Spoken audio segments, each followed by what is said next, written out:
Hey everybody, and welcome to episode 301 of Unboxing Wednesdays for comics arriving in stores on Wednesday, August 3rd, 2016.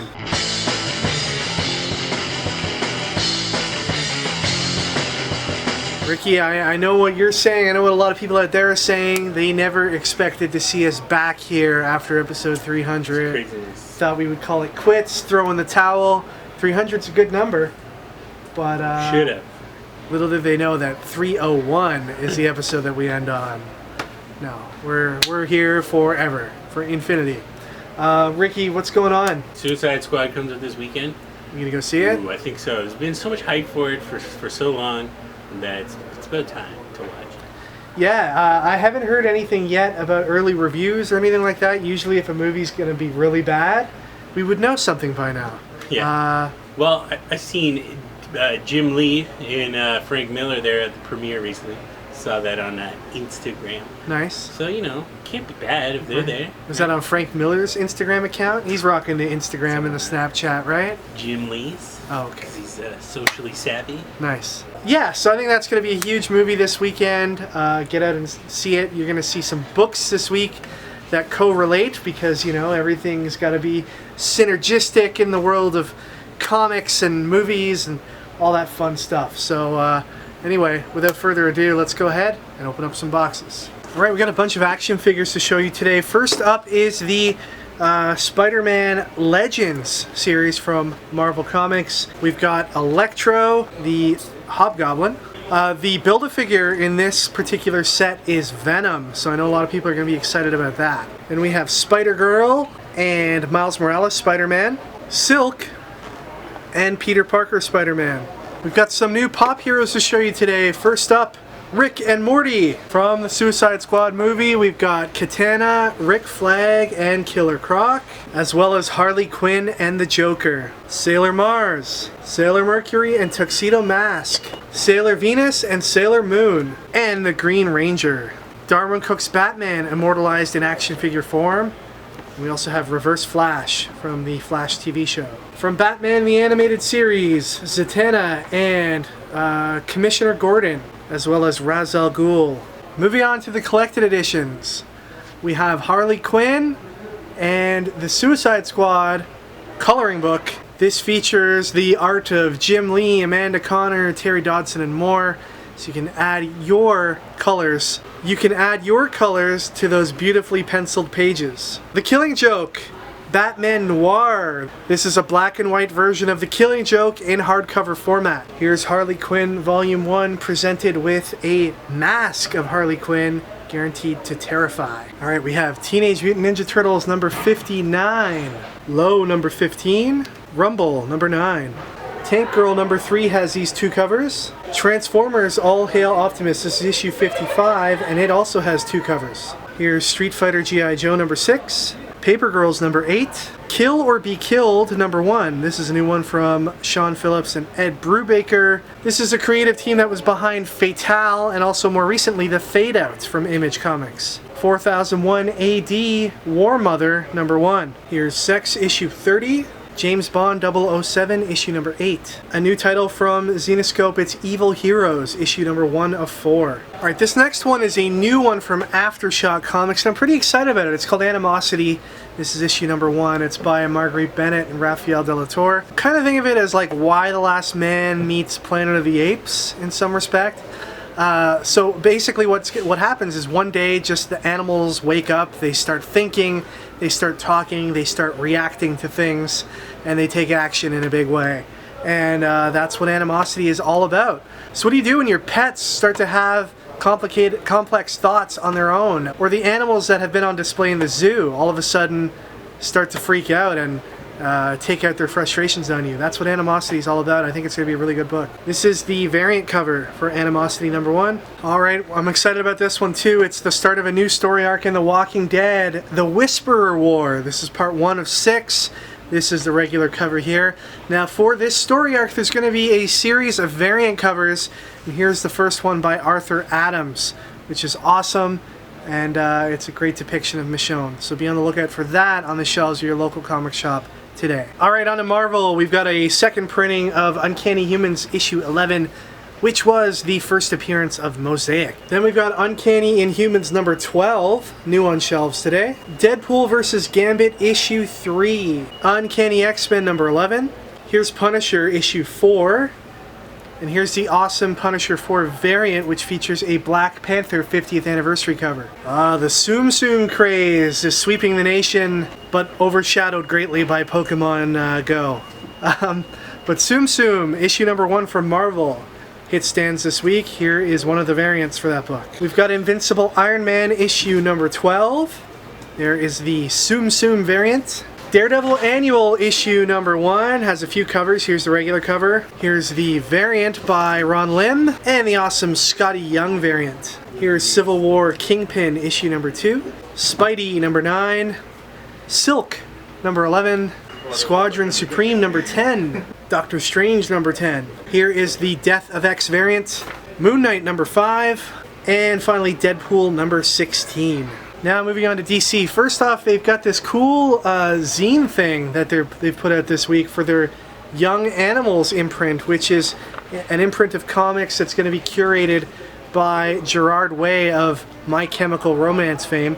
But he's going to be curating this selection of books by some awesome creators. Stuff such as Shade the Changing Girl, Space Case, Cave Carson, Mother Panic, Doom Patrol. Those old school Doom Patrol fans out there will appreciate that. And a lot of other cool stuff. So pick this up for a preview of the stuff you can kind of expect from the Young Animals line. Here's a 4th printing now of DC Universe Rebirth number 1, the one-shot penned by Jeff Johns that started the whole Rebirth movement. Harley Quinn and Her Gang of Harleys issue number 4. Now moving on to the Rebirth stuff, we have Green Lanterns issue number 4. Batman number 4. There's the Tim Sale variant. Superman issue 4. Here's Nightwing number 2. Aquaman number 4. Green Arrow number 4. Justice League number 2 featuring this Tony Daniel regular cover and this Yannick Paquette variant. It's no coincidence that Suicide Squad Rebirth number 1 hits shelves today in advance of the movie coming out this weekend. This is the regular cover by Philip Tan. And here is the variant by Amanda Connor. And then here is Harley Quinn issue number 1. This is not a Rebirth one-shot. This is issue 1 of an ongoing series. This is the regular cover by Amanda Connor. And this is the Bill Sienkiewicz variant. Alright guys, it's prize time. Last week was the 300th episode, which was exciting. And we asked you what comic would be a perfect Netflix series. Got some pretty awesome answers. Bunky Bunk said Marvel What Ifs would be an awesome Netflix series. Congratulations on episode 300. Keep up the good work. Unboxing Wednesdays is always entertaining. I think that'd be great, the what if stuff, especially if they can get the actors. Like if Iron Man could be in it, like Robert Downey Jr., and it's like, what if he was like a villain? And you see Robert Downey Jr. being a villain? That'd be sweet. I would love that. Timmy C's got something good to say about me. He said, watched it live on Periscope, and kudos to you, Ricky, on your editing. Yeah, thanks, dude. After seeing behind the scenes, man, Ricky, that's a nightmare of editing you have to go through. Thank you for tidying it all up. Finally, some recognition, right? Am I right? Finally, someone realizes the pain. Ken Ives answered the question by saying, I think that Cerebus would be a fantastic Netflix show. It's got action, comedy, drama, politics, religion, and a sword-wielding aardvark. Cerebus is one of the most original and complex characters ever. And then he ended it with a question mark. I guess because that's a question. He doesn't know if he's the most complex. I'm going to say yes. Matt Murdock said they should make a series based on Arkham Asylum, but treat it like Orange is the New Black. It'd feature Harley Quinn, Poison Ivy, and Catwoman as the new girls, and all the other DC villains dressed in drag. Why not, right? I mean, Joker dressed as drag, Croc, Killer Croc, why not? I think that's a fantastic idea, and I honestly think that Netflix should get in on that. Uncle Jesse said a Mystique Netflix series based on her solo adventures would be cool. She's the coolest blue gal since Smurfette. You would never know which character she was because she could be anybody. They would only reveal who she was at the end of every episode, making it a guessing game for the audience. Ooh, that could be an interesting concept. Even if it wasn't Mystique, even if it was something else, that'd be pretty interesting. But the winner goes to R2 Puppet, who says Squirrel Girl, who doesn't want to see superhero show on a sitcom more Squirrel Girl forever. After reading Ryan North's Squirrel Girl series, I can agree, and I think that Squirrel Girl would make a fantastic addition to the Netflix rounds of shows, you know? Especially this new arc with Mole Man, and he's trying to marry Squirrel. This is hilarious stuff. I'm loving it. You guys should read it. And Netflix, you should make a Squirrel Girl show. Alright guys, so this week I want to talk about this little zine. As you guys know, I publish my own comics. And I don't know how to feel about this, man. It's super cool that they're, you know, doing a little zine, and it's, you know, this 8.5 by 11 folded thing. That's really cool. But at the same time, it's like super well put together. The paper is very nice.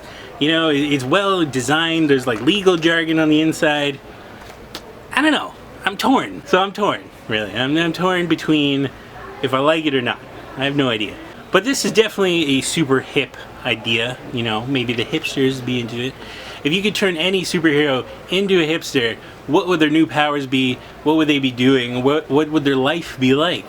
For me, I think that if we turned Spider-Man into a hipster, he'd actually shoot wicker out of his arms, and he'd just make wicker baskets. He'd be like an artisan making wicker baskets, and everyone would love it. You know, he'd wear a plaid instead of his traditional Spider-Man costume. It'd be great. So let us know in the comments what superhero you turn into a hipster and what they would be doing. Alright everybody, that is it for this week. Thank you for tuning into our 301st episode. Really appreciate you guys watching each and every week. Hope we've been informative today. I hope you're going to walk into your comic shop and make an informed decision. Ricky, we almost forgot. We got an awesome thing in the mail this week from a viewer. So one of our awesome viewers, Dan O'Connor, sent these awesome unboxing perler bead characters. There's me right there. There's Ricky with his golden glasses. Yeah. And there's Rob. Some of you guys might not know who Rob is, but if you're a real OG, like Dan O'Connor seems to be, Rob owns the store with me, and he was on many of the earlier episodes, like episode 50 something, when Ricky joined. Rob used to throw boxes at me all the time. So that's how you know Dan knows his stuff. He knows who Rob is. But these are awesome, and thank you so much, Dan, for making them. He sent us a note. He says, "Dear Kevin, Ricky, and Rob, I'm a big fan of Unboxing Wednesdays, and I also enjoy perler beading with my daughter. I've made various superhero and video game characters out of perler beads from patterns I've found on the internet. My daughter suggested that I should freestyle a creation of my own like she often does, so I decided to try my hand at making you guys out of perler beads. I hope you like them." Dan, we love them. Yeah. They're prominently displayed in the shop. You're awesome, and I'm sure your daughter's works of art are awesome as well. If anybody needs any perler bead hookups, look up Dan online. I don't know if he's got a website or anything where he sells that stuff, but it's pretty awesome. Thanks, Dan. Really appreciate it. On that note, if anyone else wants to send us gifts and lavish us with praise, we're always willing to accept, of course. Especially when they're monetary praise. Yes. Those thick envelopes of cash we get on a weekly basis, they are much appreciated by all of you out there. But all joking aside, please, send us stuff. No. You can connect with us on any of the websites you see listed here on the screen with our updated list of active social media sites. Ricky, you used that last week, right? I did. All right. Fancy. Episode 300. New is good. We gotta upgrade, man. Episode 300 and on. This is the golden era of Unboxing Wednesdays, I feel. Then you can also watch us on Periscope from time to time. We do some Periscope live stream stuff. Nothing this week, but check back at us next week. And remember that you can watch episode 302 of Unboxing Wednesdays next Wednesday with all kinds of new comics to show you. So thanks everybody for watching. We'll see you all next time, and enjoy your comics this week.